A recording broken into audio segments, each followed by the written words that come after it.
এবার দেখেন, ঘটনা শেষ হয়নি। আব্দুল্লাহ ইবনে উবাইর উপর এই মুহূর্তে যে আয়াত নাযিল হয়েছে এমন নয়, সে পরিকল্পনা করে ফেলেছে। এই পরিকল্পনা একজন সাহাবী শুনে নিয়েছেন, তার নাম ছিল যায়েদ ইবনে আরকাম রাদিয়াল্লাহু আনহু। তিনি সেই সাহাবী, তিনি কম বয়সী ছিলেন, একবারে কম বয়সী। তার বাবা মক্কা শরীফে আল্লাহর নবীকে একটি ঘর দিয়েছিলেন। ইয়া রাসূলুল্লাহ, মানুষ আপনার ডাক শুনে ইসলামে আসছে, তাদেরকে নিয়ত একটা জায়গায় বসতে হবে, কুরআনের তালিম দিতে হবে। কোথায় বসবেন? আমার ঘরে আপনাকে দিয়ে দিলাম, আমার ঘরে আপনি বসুন। এই ঘরের নাম দারুল আরকাম, কারণ ওই সাহাবীর নাম ছিল আরকাম ইবনে আবিল আরকাম। ওই আরকামের পুত্র হচ্ছেন যায়েদ ইবনে আরকাম রাদিয়াল্লাহু আনহু। মাত্র 17 থেকে 18 বছর বয়স। তিনি শুনে নিলেন। তিনি গিয়ে রাসূলুল্লাহ সাল্লাল্লাহু আলাইহি ওয়াসাল্লামের কাছে বললেন, ইয়া রাসূলুল্লাহ, মুনাফিক আব্দুল্লাহ ইবনে উবাই কসম করে ফেলেছে এবং মানুষদেরকে জমায়েত করছে আপনার বিরুদ্ধে যে সে নাকি মদিনায় ফিরে যাওয়ার পরে আপনাকে এবং মুসলমানদেরকে মদিনা থেকে তাড়িয়ে দেবে। রাসূলুল্লাহ সাল্লাল্লাহু আলাইহি ওয়াসাল্লাম শুনলেন। এবার এটি সিরিয়াস চার্জ, কিন্তু তাই সিরিয়াস চার্জ একটু দেখে শুনে রাখতে হয়। আল্লাহর নবী জিজ্ঞেস করলেন, তুমি কি সত্য শুনেছো? তিনি বললেন, ইয়া রাসূলুল্লাহ, আমি সত্যই শুনেছি। আল্লাহর নবী জিজ্ঞেস করলেন, তুমি কি ঠিকঠাক মতো বুঝতে পেরেছো সে এই কথাই বলেছে? তিনি বললেন, ইয়া রাসূলুল্লাহ, সে এই কথাই বলেছে। তখন রাসূলুল্লাহ সাল্লাল্লাহু আলাইহি ওয়াসাল্লাম ওমর রাদিয়াল্লাহু আনহুকে ডাক দিলেন, ওমর, এই মুনাফিকের ব্যাপারে কি করা যায়? ওমর বললেন, ইয়া রাসূলুল্লাহ, ওমরের তো একই দায়িত্ব, ইয়া রাসূলুল্লাহ, অর্ডার দেন, কেটে ফেলি। রাসূলুল্লাহ সাল্লাল্লাহু আলাইহি ওয়াসাল্লাম বললেন, না, এটি বাদ দাও, পরে মানুষ চিন্তা করবে আমি আমার নিজের সাহাবীকে হত্যা করেছি। কারণ আব্দুল্লাহ ইবনে উবাই মুনাফিক হলেও তো মুসলমানদের জামায়াতের সাথে আছে। এবার আব্দুল্লাহ ইবনে উবাই সহ তার যে লোকজন, এদের কাছে খবর পৌঁছে গেল যে যায়েদ ইবনে আরকাম আমাদের কথা গিয়ে আল্লাহর নবীর কাছে নালিশ করেছেন। এবার তারা যায়েদ ইবনে আরকামকে এসে পাকড়াও করলো এবং বলল, তুই মিথ্যাবাদী, তুই আমাদের নামে মিথ্যা বলেছিস। যায়েদ ইবনে আরকাম বললেন, আমি মিথ্যা বলতেই পারি না, প্রশ্ন ওঠে না, আমি আল্লাহর নবীর নামে মিথ্যা বলবো না।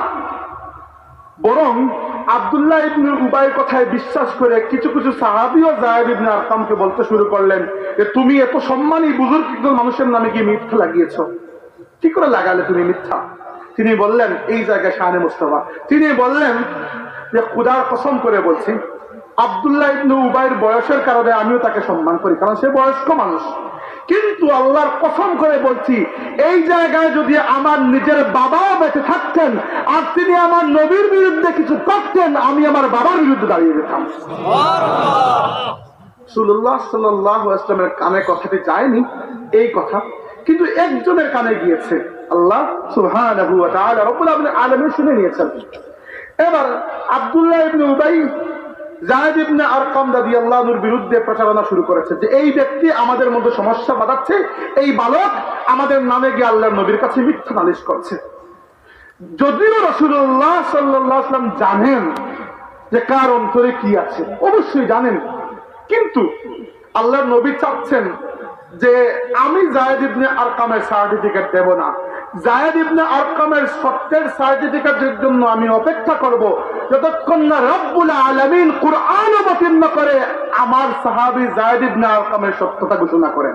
সুবহানাল্লাহ। এবার যায়েদ ইবনে আরকাম রাদিয়াল্লাহু আনহুর প্রাণ পশ্চাগত মানুষের কটূক্তি শুনতে শুনতে, কারণ এখনো তো আল্লাহর পক্ষ থেকে কোনো বিবৃতি আসে নাই যে কে সত্য বলেছে কে মিথ্যা বলেছে। পুরো সফর আল্লাহর নবী তার সাহাবীকে প্রোটেক্ট করেছেন। যায়েদ ইবনে আরকামকে নিজের কাছ থেকে সরতে দেননি। যায়েদ রাদিয়াল্লাহু আনহু বলেছেন, হাদিস বুখারী, মুসলিম, তিরমিজি, নাসাঈ 4টি কিতাবের মধ্যে এই তাফসীর হাদিসের এই আয়াতের তাফসীরের ব্যাপারে হাদিস রয়েছে। যায়েদ বলেছেন, আমি পুরো সফর আল্লাহর নবীর ঘোড়ার সাথে উটের সাথে আমার উটের গা লাগিয়ে ঘেসে ঘেসে হেঁটেছি।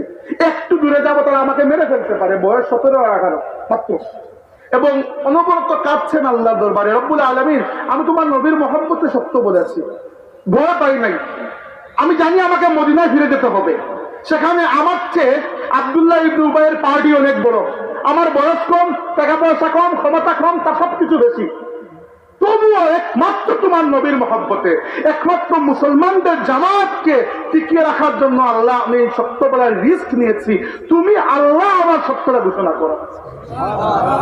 এরকম আল্লাহর প্রতি এরকম দাবি করতে হলে তো নিজেকে একটা পর্যায়ে নিয়ে যেতে হয়।